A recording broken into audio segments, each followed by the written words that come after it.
গল্পে টুইস্ট লাগবে না, নাহলে পাবলিক বোর হয়ে যাবে তো।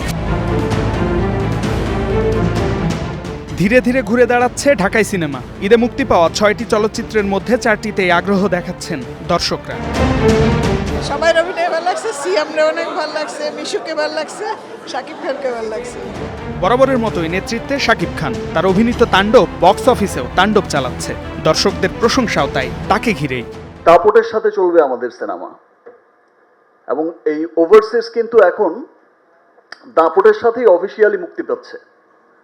আমি এর মধ্যে দেখলাম যে অস্ট্রেলিয়াতে একটা ভিডিও দেখলাম যে পাশাপাশি 2টা থিয়েটারে চালাচ্ছে অ্যাট এ টাইম।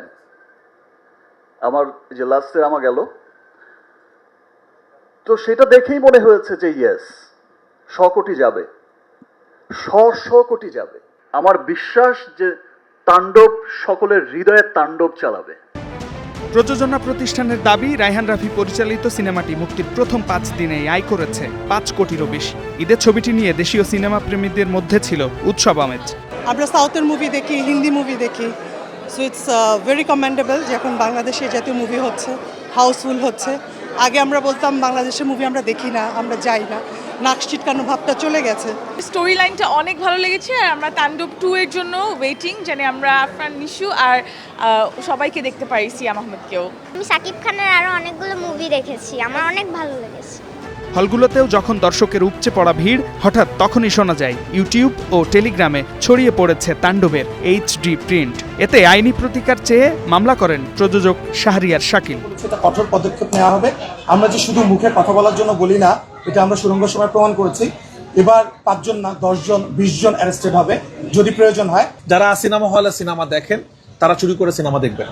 অপরাধীদের ধরতে অভিযানে নামে পুলিশ। বাহিনীটির গোয়েন্দা শাখা ডিবি 3 জনকে আটক করেছে। তারা হলেন নোয়াখালীর টিপু সুলতান, ময়মনসিংহের সাদি সাদ ও সিরাজগঞ্জের সাজেদুল ইসলাম।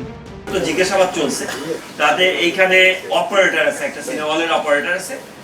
ওনার আপাতত একেবারে ইনিশিয়াল স্টেজের জিজ্ঞাসাবাদে উনি যেটা বলেছেন যে 2 জনের নাম বলেছেন, যে যাদের মাধ্যমে উনি এটা পাইরেসি কপিটা পেয়েছেন।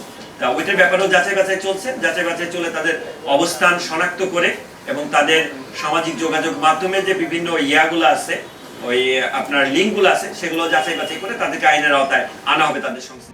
এর আগে শাকিব খান অভিনীত সিনেমা বরবাদও পাইরেসির কবলে পড়ে। ছবিটি পরিচালনা করেন মেহেদী হাসান হৃদয়। শামীম বিশ্বাস, স্টার নিউজ।